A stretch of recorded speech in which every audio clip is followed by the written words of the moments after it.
Oui, salut les gars, bienvenue encore sur votre chaîne JLM TV, JLM TV, cette chaîne-là qui est consacrée et à vous prodiguer des conseils et qui est consacrée dans le domaine de la pédagogie, dans le domaine des affaires, dans le domaine de la crypto-monnaie, dans le domaine du développement personnel et bien d'autres domaines.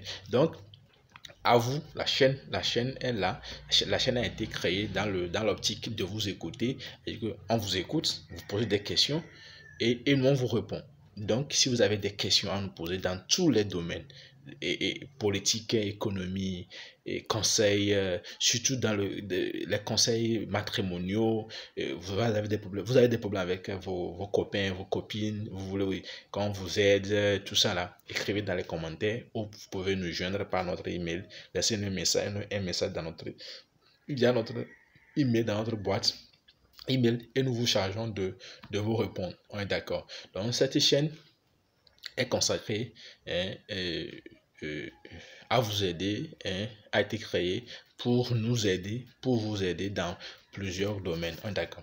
Donc la dernière fois, on continue notre vidéo. La dernière fois, je vous parlais de la deuxième étape dans la technique de drag, c'est-à-dire dans la première phase, au niveau de la première phase, au niveau du contact physique. Et je vous disais que il y a des questions clés qu'il faut poser. Donc ceux qui n'ont pas suivi la vidéo de la deuxième étape n'ont qu'à retourner, aller suivre la vidéo là, au niveau de la deuxième étape de la technique de drag.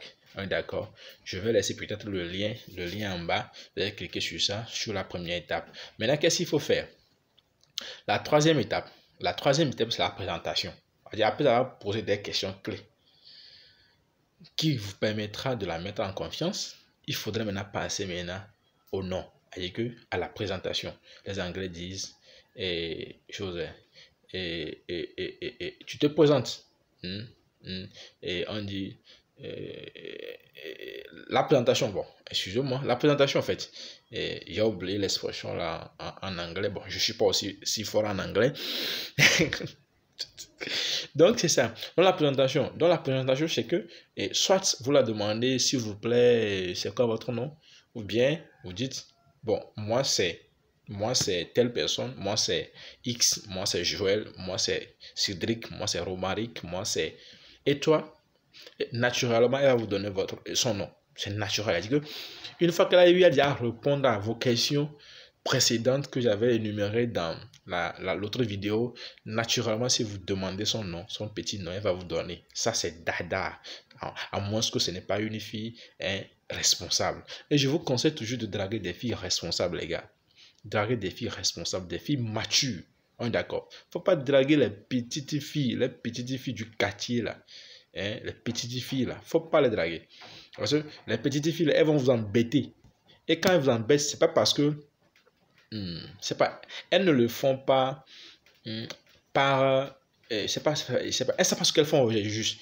Pour elles, c'est une manière de se valoriser, mais c'est faux en fait. Je dirais que ce sont des personnes, je sais pas comment le dire, à qui manque un peu plus de civilisation. Elles ne sont pas encore civilisées, elles ne sont pas encore responsables.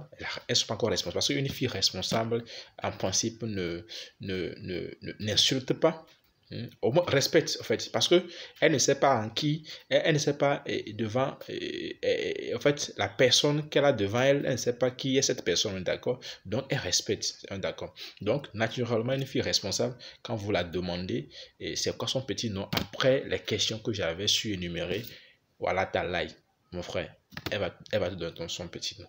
D'accord. Donc, tu réponds, tu poses la question, moi c'est tel, moi c'est X, moi c'est Y. Et toi, elle va te répondre logiquement. Elle te dira, ah, moi c'est Sandra, moi c'est Julienne, moi c'est Juliette, moi c'est Rosine, moi c'est Rosalie. En fait, elle va te répondre. Elle va te répondre. Ou bien tu dis, c'est quoi déjà ton nom? C'est quoi déjà ton nom? Elle va te donner, ça c'est naturel.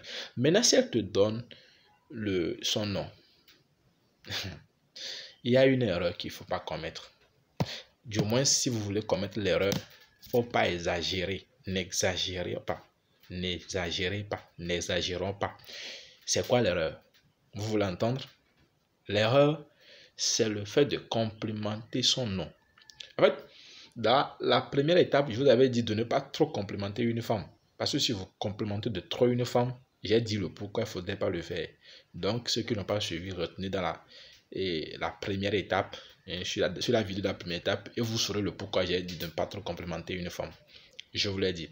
Mais là, ça revient également, les compléments, ça revient également au niveau du nom. Il ne faut pas trop complémenter le nom d'une femme.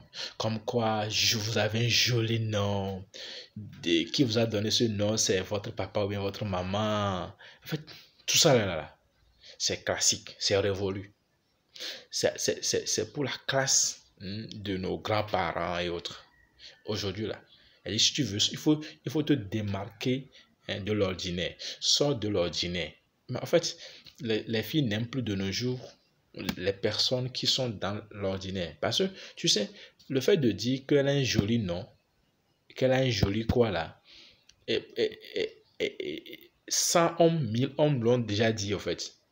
On lui a déjà dit ça en fait. Donc, elle est habituée avec cette cassette là. C'est une cassette qui a vieilli. Hein? La cassette là a vieilli en fait. La chanson là a vieilli. La chanson là est vétuste. Donc, il faut changer. Donc, s'il faut changer, qu'est-ce qu'il faut faire? Il faut rompre avec l'ancienne coutume. L'ancienne coutume qui veut qu'on complémente le nom d'une femme. Il ne faut pas complémenter. Si elle dit qu'elle s'appelle Juliette, tu dis ok, ça passe. Et tu passes à la phase 4. La phase 4 dans l'autre vidéo. Donc, allez sur la phase 4 dans l'autre vidéo et vous verrez. En fait, c'est toute une suite logique qui vous permettra de traquer facilement une jeune femme.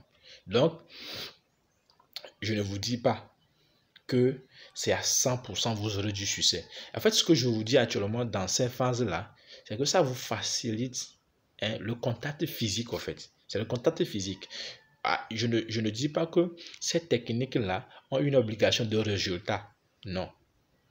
D'accord, ce sont des obligations de moyens, en ce sens que à la fin, elle peut accepter votre proposition de sortir avec elle ou elle peut rejeter. Mais tout compte fait, vous en sortirez gagnant en fait. Vous en sortirez gagnant. D'accord, parce que à la fin, vous n'aurez pas perdu la face. Votre dignité restera intacte, votre dignité ne sera pas entamée. En fait, c'est ça l'objectif de cette technique-là. Faut pas entamer sa dignité. Faut pas fouler au pied sa dignité à cause d'une fille. Ça, c'est un conseil. Faut pas fouler au pied. Faut pas entamer sa dignité à cause d'une fille. D'accord. Donc, comment draguer une fille et garder sa dignité? En fait, c'est de ça que je vous parle ici. C'est de ça que nous vous parlons ici. Donc, les gars, c'est l'étape 3 de la technique de drague. Donc, les autres étapes, vous les verrez dans les autres vidéos. D'accord. Donc, s'il vous plaît, likez la vidéo, mettez les j'aime et abonnez-vous à la chaîne GLM TV. Et je vous rappelle encore, et en fait, posez-nous vos questions, les questions que vous avez posées dans la barre de commentaires et nous allons vous répondre. Soit sur nos numéros, soit dans notre boîte, boîte email, ou bien dans la boîte de description, mettez vos questions et puis nous allons vous répondre. GLM TV est là pour vous écouter. Donc, on est ensemble. À la prochaine.